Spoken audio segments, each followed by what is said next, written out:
Now, in a world where film and music are constantly pushing books to the back of the agenda, here at the Culture Show, we want to hit back, though only after snuggled up on a sofa, nice and comfy, and preferably with a good open fire. One of the biggest recent releases, and especially relevant for us students who would have literally had to dip our heads in hot toffee to avoid the Harry Potter phenomenon, is J.K. Rowling's The Casual Vacancy. If you had any inkling that The Casual Vacancy was going to be like the magic books, then you're going to have to rethink. J.K. Rowling's first foray into adult literature has not been taken lightheartedly. The book itself is over 500 pages long. She certainly hasn't eased herself in.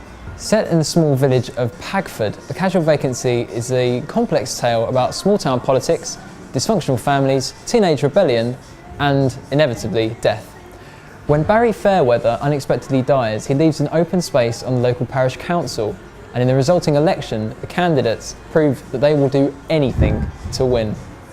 The book has been hailed as the fastest-selling novel in the last 3 years, thankfully overtaking 50 Shades of Grey, and for good reason. Rowling crafts exceptional characters, each one with their own complex pasts, and, perhaps to be expected, her plot is carefully constructed and beautifully carried out. That's not to say that the novel as a whole is pretty, though. Rowling takes on some pretty big issues, from class warfare, snobbery and racism, to prostitution, drug-taking, and self-harm. In short, it's nothing like Harry Potter. It's gritty, it's harrowing, but at times it's quite shocking. But it is J.K. Rowling still, and she does have an argument for being one of the greatest storytellers of our time. Now, take a look at this.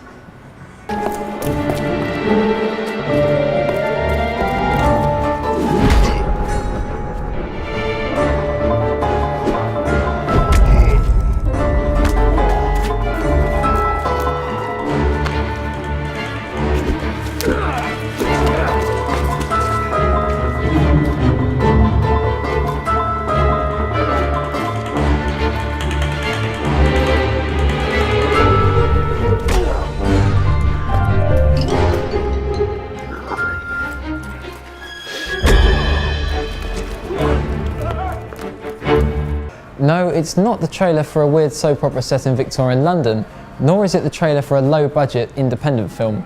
In fact, we are still in Culture Show book territory, and this is the trailer for Terry Pratchett's new book titled Dodger. Nowadays, Pratchett, and we shouldn't be too afraid to use this word, has become a brand, but he's one of the best brands in fantasy literature. Now, we know his work from Discworld series. We know that he's an ironic and very sarcastic writer, but what we can learn from Dodger is that he can also write in a subtle and delicate way too. Dodger is a 17-year-old orphan trying to survive in Victorian London, but it is Pratchett, so it's an alternative reality. In between casual skirmishes, Dodger manages to put a stop to Sweeney Todd and has casual conversations with Darwin, Disraeli and Dickens. Oh, and there's a lady in danger.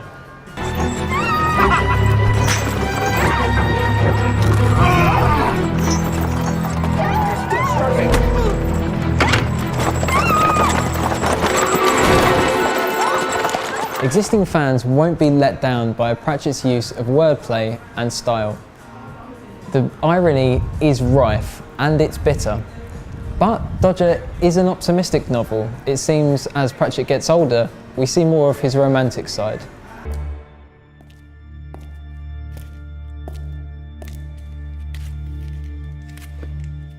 Don't let them take me, sir.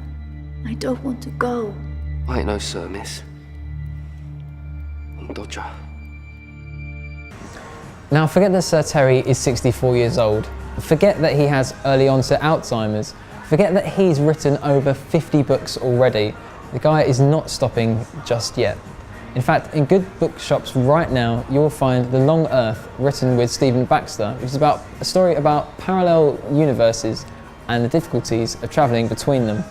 Moreover, if you missed Discworld and always wanted to travel to that fantastical land, what you need is the complete Ankh-Morpork city guide, which tells you all about where to sleep, where to eat, where to avoid trouble, and how not to get involved with the city guilds. And more exciting news, new adventures of Moist von Lipwig are currently at the writing stage. The book is called Raising Taxes. The man does not stop. Now, a little closer to home and on Southampton University campus, there has been a book launch.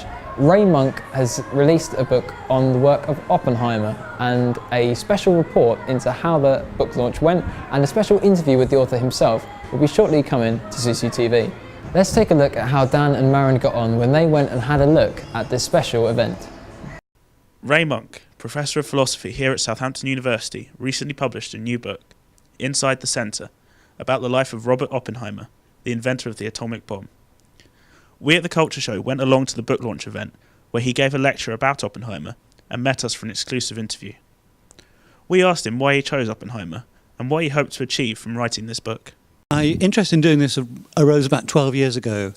I was asked by the Observer newspaper to review a collection of Oppenheimer's letters, and until then I just knew that Oppenheimer was a physicist, that he'd led the laboratory that produced the bomb. I didn't know all the things that were revealed in these letters, you know, about his other cultural interests. He had a deep interest in French literature.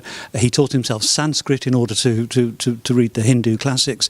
He was an enormously cultured and interesting man. What you're trying to do in a book like this is show how this man could be at the same time, you know, deeply committed politically to left-wing causes, could be very interested in Hinduism and produce theoretical physics of the highest order, and lead one of the most historically significant scientific projects of the 20th century. The book doesn't just follow Oppenheimer, it places Oppenheimer in the context of the historical events, the scientific development, as well as, you know, the momentous changes in society that were happening.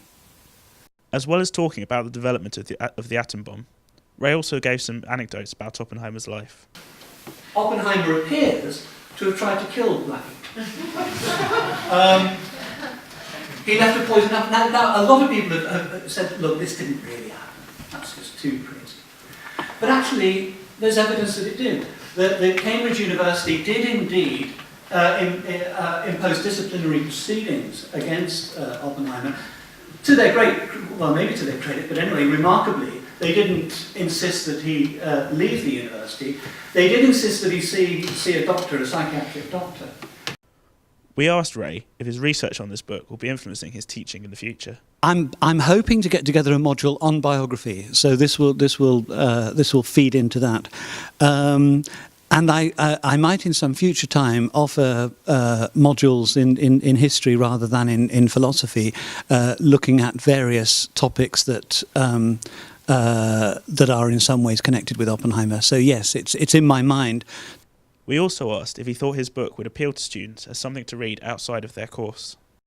Yes, I hope so, and there are some signs that that is the case. You know, the book is selling reasonably well, and if it's a choice between writing an essay and reading this book, then obviously you've got to put your academic work first. But you know, even students have some free time.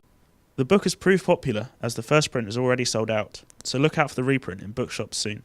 Now, if you'd like to see more from that lecture or the full interview with Ray Monk, then keep an eye on our website because it will be coming up very soon. So that's all that's going on in the book world at the moment. Well, sort of anyway. Join us next time on The Culture Show, where we're bringing you all the latest. Don't miss it.